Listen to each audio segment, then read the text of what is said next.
दोस्तों नमस्कार, प्रणाम, जय हिंद, जोहार। मैं हूँ राजेश पांडे और आप देख रहे हैं आपका अपना चैनल मुनादी चौपाल। तो दोस्तों आज मुनादी चौपाल में हमारे साथ में है राजघराने की बड़ी बहू प्रियंवदा सिंह जूदेव, जो काफी लंबे समय से पॉलिटिक्स में है। 2013 से पॉलिटिक्स कर रही हैं, कई जिम्मेदार ओहदे पर भी रही हैं, बेटी बचाओ अभियान में भी सक्रिय रही हैं और इस चुनाव में इनकी एक अहम भूमिका मानी जाती है। कई जगह तीनों विधानसभा का इन्होंने दौरा किया है और कल कल रिजल्ट आने हैं तो किस तरह का इनका आकलन है, इनका क्या विश्लेषण है, इन्हें क्या लगता है, क्या उम्मीदें हैं बीजेपी को, इस सारे मसले पर चर्चा करने के लिए हमारे साथ मौजूद हैं प्रेमवदा सिंह जूदेव।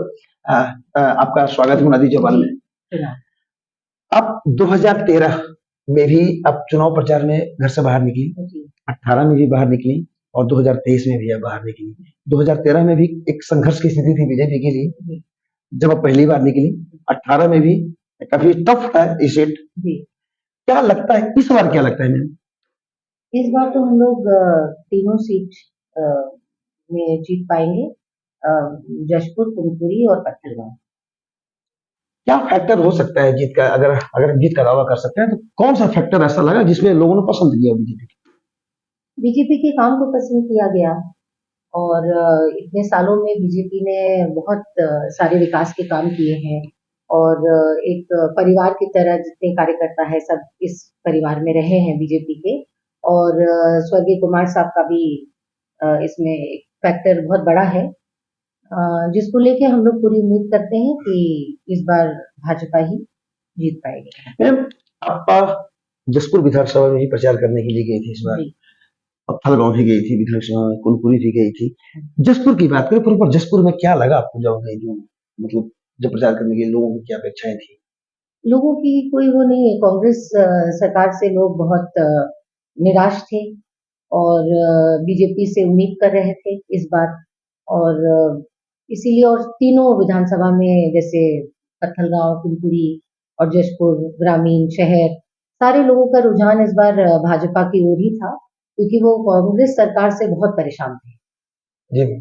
और बीजेपी से उम्मीद कर रहे थे कि हम लोग इस बार अच्छा काम करेंगे और हम लोग को भी उन्होंने उम्मीद दिलाया कि हम लोग इस बार भाजपा को ही वोट करेंगे। महतारी बंधन योजना जो था, जो जी। बीजेपी के जो घोषणा पत्र में था, उसका कितना असर पड़ा होगा? उसका काफी असर पड़ा, क्योंकि जो महिलाएं हैं खास करके उनके लिए ये घोषणा की गई थी। तो जहां जहां हम लोगों ने वो ये वाला बताया फैक्टर, तो वो बहुत महिलाओं को बहुत असर किया कि घर बैठे उन्हें इतना 1,000 रुपए मिलेगा। उससे काफी वो लोग भाजपा से प्रभावित हुए इस फैक्टर से। मैम, एक वक्त था जब पैलेस मतलब एक जुदेव फैमिली, मतलब एक छत्तीसगढ़ में वर्चस्व हुआ करता था और जुदेव फैमिली जिसे चाहती थी उसकी सत्ता होती थी प्रदेश में और जसपुर जिले में विधायक बनता था। आज वो फैक्टर कितना कारगर, क्या लगता है?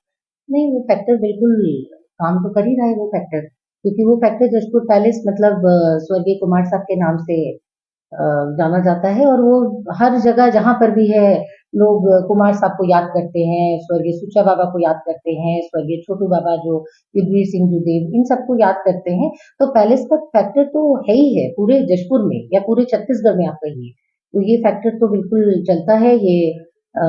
और लोग बहुत दिल से मानते हैं पैलेस को, ऐसा जैसे प्रचार करने पे लगा कि लोग दिल से मानते हैं और हम लोग जब उनके पास जाते हैं तो वो लोग बिल्कुल जो हम लोग कहते हैं वैसा करने को तैयार हो जाते हैं, हम लोग पर विश्वास रखते हैं। मतलब जुदेव का जादू फिर चलेगा? जुदेव का जादू चलेगा। एक और खास सवाल मैम, ये जसपुर पैलेस से दो लोग हैं जो बाहर चुनाव लड़ रहे हैं। एक प्रबल प्रताप जी हैं, कोटा में चुनाव लड़ रहे हैं, संयुक्ता जी हैं, वो चंद्रपुर से चुनाव लड़ रही हैं। तो कार्यकर्ता बट गए, कुछ लोग जो जो जुदेव समर्थक हैं कुछ कोटा चले गए, कुछ जुदेव समर्थक चंद्रपुर चले गए। कार्यकर्ताओं में दिक्कत तो नहीं है? नहीं, ऐसा कोई दिक्कत नहीं आई, क्योंकि चंद्रपुर में उन्होंने खुद एक जड़ बनाया था, जमीन बनाया था स्वर्गीय छोटू बाबू ने, तो वहां के लोग भी उनको पूरा समर्थन दे रहे हैं इस बार। और कोटा में भी वैसा देखा जा रहा है कि बिल्कुल कुमार साहब का नाम, क्योंकि भी वहां पर भी मैं गई थी तो वहां पर भी अच्छा प्रभाव है और हर जगह जैसे प्रभाव देखा जा रहा है और उन दो सीटों को भी की भी जीत की हम लोग को पूरी उम्मीद है। मतलब जसपुर जिले की हम बात करें तो यहाँ के 5 विधायक होने वाले हैं, आपको लगता है? हाँ, मेरे को पूरा पूरी उम्मीद है, विश्वास है जी। कल के लिए क्या कहेंगे? कल क्या लगता है आपका रिजल्ट आने वाला है? क्या आपने गढ़ वापसी का ऐलान किया था कि हम जी, गढ़ वापसी, जी, हम आपको फिर से याद दिलवा रहे हैं कि जी, आपने पहली बार थी आप जिन्होंने कहा था कि हम गढ़ वापसी करेंगे, तो गढ़ वापसी का सपना साकार हो पाएगा, क्या हाँ, लगता है? बिल्कुल साकार हो पाएगा।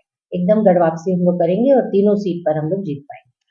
तो दोस्तों ये थी हमारे साथ प्रियंवदा सिंह जुदेव, जिनका दावा है कि इन्होंने पहली बार कहा था कि जिस तरह स्वर्गीय दिलीप सिंह जुदेव ने घर वापसी अभियान चलाया था, और इन्होंने कहा था कि हम गढ़ वापसी अभियान चलाएंगे, जिसका मतलब जो गढ़ था, जो भाजपा का गढ़ माना जाता था जसपुर, उसको फिर से भाजपा का गढ़ बनाएंगे।